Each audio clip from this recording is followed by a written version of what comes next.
Hello students, welcome to A to Z পরীক্ষা।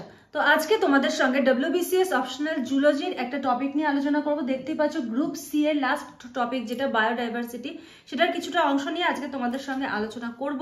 তো ক্লাসটা পুরোপুরি দেখো। এই টপিক সম্বন্ধে তোমরা অনলাইন যে ক্লাস হয় সেই ক্লাসে কিরকম নোটস পাচ্ছ, ঠিক আছে? তারপরে ধরো কিভাবে তোমাদের কোনো কিছু বুঝতে অসুবিধা হচ্ছে কিনা বা কি দরকার তোমাদের, সেটা কমেন্ট সেকশনে জানাতে পারো। ভিডিও ভালো লাগলে লাইক করে দিও। যারা নতুন আছো অবশ্যই চ্যানেলটাকে সাবস্ক্রাইব করে নিও আরো নতুন নতুন ভিডিওর আপডেটস পাওয়ার জন্য। আর তোমাদের অপশনাল জুলজির কিন্তু ক্লাস অলরেডি চলছে। যদি কেউ ক্লাসে জয়েন হতে চাও, ক্লাসে কিন্তু জয়েন হয়ে যেতে পারো। তো দেখো, দেরি না করে চলো ক্লাসটা স্টার্ট করি। তো আসছে হলো বায়োডাইভার্সিটি, ঠিক আছে? গ্রুপ সির বায়োডাইভার্সিটি। বায়োডাইভার্সিটি মানে কি? জীব বৈচিত্র্য। তো জীব বৈচিত্র্য বলতে আমরা কি বুঝি? বিভিন্ন জীবের মধ্যে প্রাণী হতে পারে, উদ্ভিদ হতে পারে, তাদের মধ্যে একটা বৈচিত্র্য মানে ভ্যারাইটি, তাই তো? যেমন এখানে যদি একটা ঘরে বিভিন্ন ধরনের জিনিস থাকে, একটা ঘরের মধ্যে খাট, আলমারি, ড্রেসিং টেবিল, বিভিন্ন ধরনের জিনিস নিয়ে একটা ঘর একটা রুম সাজানো হয়। তার মানে কি রুমের মধ্যে একটা ভ্যারাইটি হলো। একই রকমের জিনিস যদি থাকতো তাহলে কোনো ভ্যারাইটি থাকতো না। আমরা দোকানে যখন কোনো কিছু কিনতে যাই, আমরা বিভিন্ন ভ্যারাইটির জিনিস দেখে আমরা নিজেরা একটা পছন্দ করি, তাই তো? তাহলে বায়োডাইভার্সিটিও সেরকম। সেখানে কি বিভিন্ন প্রাণী, বিভিন্ন উদ্ভিদের ভ্যারাইটি রয়েছে, যেটাকে বলছে বায়োডাইভার্সিটি। বলে যে biodiversity is the variation among living organisms. এটা কি বলেছে? ভ্যারিয়েশন অ্যামং লিভিং অর্গানিজমস, ঠিক আছে? Living organisms from different sources including terrestrial, marine and desert ecosystem and the ecological complexes of which they are a part, ঠিক আছে?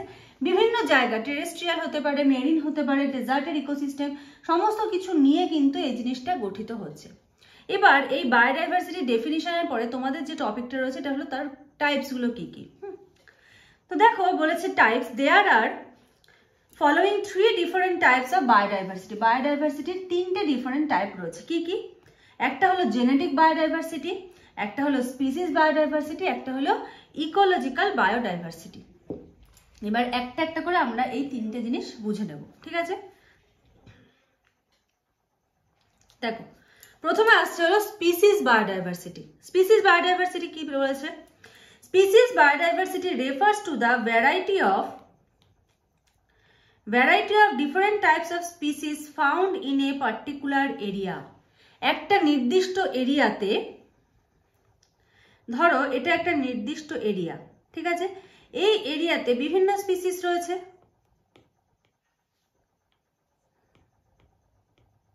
তাই তো? বিভিন্ন স্পিসিস আমি ড্র করছি একটু। তো এখানে দেখো এই যে একটা সার্কেল করা হয়েছে, এই সার্কেল একটা এরিয়া, এই এরিয়ার মধ্যে red, green, blue, pink, yellow, হ্যাঁ, এই বিভিন্ন কালারের স্পিসিস রয়েছে। এই বিভিন্ন কালারের স্পিসিস নিয়ে কি হচ্ছে? এখানকার একটা ইকোসিস্টেম গড়ে উঠছে এবং এখানকার বায়োডাইভার্সিটিটা গড়ে উঠছে। যেটাকে কি বলা হচ্ছে? যেটাকে বলা হচ্ছে হলো স্পিসিস বায়োডাইভার্সিটি, ঠিক আছে?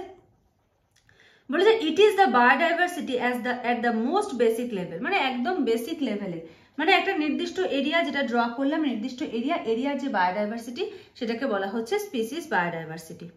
ইট includes all the species ranging from plants to different micro organism, ঠিক আছে? কি বলেছে তাহলে? It includes all the species, সেই সমস্ত স্পিসিস কি ranging from plants to different micro organism, মানে হতে পারে এখানে কিছু রয়েছে হলো প্ল্যান্টস, কিছু রয়েছে মাইক্রো অর্গানিজম, কিছু রয়েছে অ্যানিমাল, এই সমস্তটা নিয়ে কিন্তু এটা গঠিত, ঠিক আছে? আচ্ছা, no two individuals of the same species are exactly similar.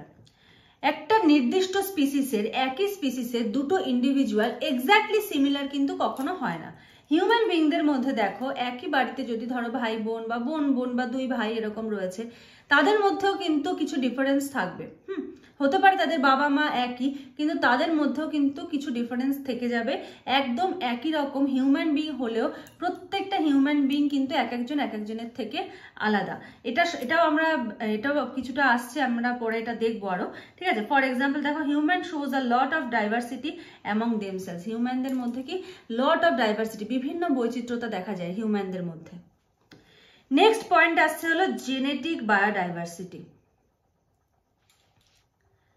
ঠিক আছে, জেনেটিক বায়োডাইভার্সিটি, এটা আশা করি দেখতে পেয়েছো।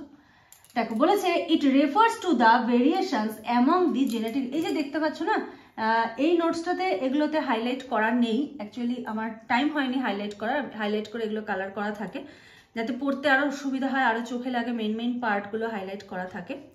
তো এরকম কিন্তু স্ট্যান্ডার্ড নোটস তোমরা পেয়ে যাবে। ঠিক আছে, নোটস সম্বন্ধে বা ক্লাস সম্বন্ধে কোনো ডিটেলস জানার থাকলে নিচে স্ক্রিনে যে নাম্বার দেখতে পাচ্ছ সেই নাম্বারে যোগাযোগ করে সমস্ত ডিটেলস জেনে নিতে পারো।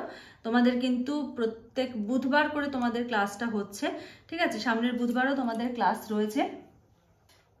তো ক্লাসে কিন্তু তোমাদের এই যে নোটস দেখতে পাচ্ছ, এরকম নোটস প্রোভাইড করার পর নোটস পুরো লাইন বাই লাইন কিন্তু পড়ে বুঝিয়ে দেওয়া হয়। এমন না আমি নোটস প্রোভাইড করলাম জাস্ট টাচ করে বেরিয়ে গেলাম, প্রত্যেকটা পয়েন্ট ধরে ধরে কিন্তু তোমাদের সঙ্গে ডিসকাস করা হয় এবং বুঝিয়ে দেওয়া হয়। ঠিক আছে, তো চলো এবার আসছে জেনেটিক বায়োডাইভার্সিটি।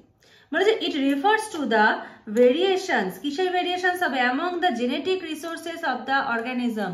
বিভিন্ন যে অর্গানিজম রয়েছে তাদের যে জেনেটিক রিসোর্সেস সেগুলোর উপর ডিপেন্ড করে কি হচ্ছে genetic diversity. Every individual of a particular species differs from each other in their genetic constitution. যেটা বললাম হিউম্যানদের ক্ষেত্রে প্রত্যেকে হিউম্যান হলেও, ঠিক আছে, আউট বাইরের থেকে একরকম হলেও তাদের দেখতে আলাদা, ঠিক আছে, তাদের বিহেভিয়ার আলাদা, তাদের আচার আচরণ আলাদা, তাদের খাবার খাদ্য পছন্দ সমস্ত কিছু আলাদা। এগুলো কি জেনেটিক ডিফারেন্স, জেনেটিক ডাইভার্সিটি কিন্তু প্রত্যেকটা হিউম্যান বিং এর মধ্যে রয়েছে। এই জন্য একটা এত পৃথিবীতে এত জনসংখ্যার লোক প্রত্যেকের থেকে কিন্তু আলাদা শুধুমাত্র এই জেনেটিক ডাইভার্সিটির কারণে। ব্যাপারটা কত মানে মজার না ব্যাপারটা ভাবতে গেলে। বলছে that is why every human looks different from each other. যেটা বললাম এই কারণে প্রত্যেকটা হিউম্যান মানে প্রত্যেকটা ব্যক্তি কিন্তু আলাদা আলাদা দেখতে হয়। Similarly there are different varieties in the same species of rice, wheat, maize, barley etcetera. মানে উদ্ভিদের ক্ষেত্রেও কিন্তু এই ডিফারেন্ট যে ভ্যারাইটি এটা কিন্তু দেখতে পাওয়া যায়। তো এটা গেল জেনেটিক ডাইভার্সিটি। নেক্সট আসছে দেখো ইকোলজিক্যাল ডাইভার্সিটি। ইকোলজিক্যাল ডাইভার্সিটি কি বলেছে, an ecosystem is a collection of living and non living organism. একটা ইকোসিস্টেম বা বাস্তুতন্ত্রে কি রয়েছে, কিছু লিভিং অর্গানিজম রয়েছে, কিছু নন লিভিং অর্গানিজম রয়েছে, and their interaction with each other. এবং এই লিভিং আর নন লিভিং এর মধ্যে কিন্তু একটা ইন্টারাকশন রয়েছে। Ecological diversity refers to the variation in the plant and animal species, variation in the plant and animal species living together and connected by food chain and food web. এই যে animal আর plant species এটা connected থাকছে কিসের মাধ্যমে, food chain and food web. স্বাভাবিকভাবে দেখো যেমন তৃণ বা ঘাস খাচ্ছে ধরো ছাগল, ছাগলকে খাচ্ছে ধরো বাঘ, বাঘ একটা বাস্তুতন্ত্রের মধ্যে কি হলো, তাহলে এই যে শক্তি উদ্ভিদ ঘাস বা ঘাস পাতা যাই বলো এটা কি করছে সৌরশক্তিকে খাদ্য হিসেবে নিচ্ছে, সেই শক্তিটা ছাগলের মধ্যে যাচ্ছে, ছাগল থেকে আবার বাঘের মধ্যে ট্রান্সফার হচ্ছে। তাহলে এইভাবে কি ফুড চেইনের মাধ্যমে কিন্তু একটা স্পিসিস আরেকটা স্পিসিসের সঙ্গে রিলেটেড রয়েছে। তাহলে এই গেল হলো টাইপস, আর এটা হলো ডেফিনেশন গেল। আচ্ছা, এরপরে আরো আছে, এগুলো আমরা আবার পরের ক্লাসে আলোচনা করব। আজকে আমরা ডেফিনেশন আর টাইপসটাই দেখলাম। তো নোটস কেমন লাগলো তোমাদের তোমরা কমেন্ট সেকশনে অবশ্যই জানিও, ক্লাস কেমন লাগলো জানিও, কিসের উপর তোমরা ক্লাস পেতে চাইছো, কোন টপিকটা তোমাদের বুঝতে অসুবিধা হচ্ছে। যদি বলো যে ম্যাম এই কোশ্চেনটা একটু অ্যান্সার করিয়ে দিলে ভালো হয়, আমি সেটার উপরও কিন্তু তোমাদের নিয়ে আসবো, কারণ তোমাদের WBCS অপশনাল জুলজির যে প্রশ্নগুলো রয়েছে আর কি, বা কোনো টপিক ধরো বুঝতে অসুবিধা হলো সমস্তটা কিন্তু আমার সঙ্গে তোমরা শেয়ার করতে পারো, কমেন্ট সেকশনে জানাতে পারো। তোমাদের সমস্ত সমস্যার সমাধান করার চেষ্টা কিন্তু আমি সবসময় করি, ঠিক আছে, সবসময় করব।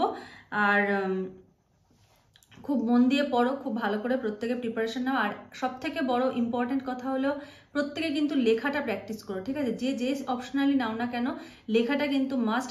যতটা না পড়বে তার থেকে অনেক বেশি বেশি করে কিন্তু লিখবে। আমি আমার স্টুডেন্টদেরকেও বলে থাকি, তোমাদের প্রত্যেককে বলছি, ঠিক আছে, প্রত্যেকে কিন্তু লেখাটা কিন্তু বাড়িতে একদম ফার্স্ট ডে 1 থেকে কিন্তু একদম লেখাটা স্টার্ট করবে, ঠিক আছে।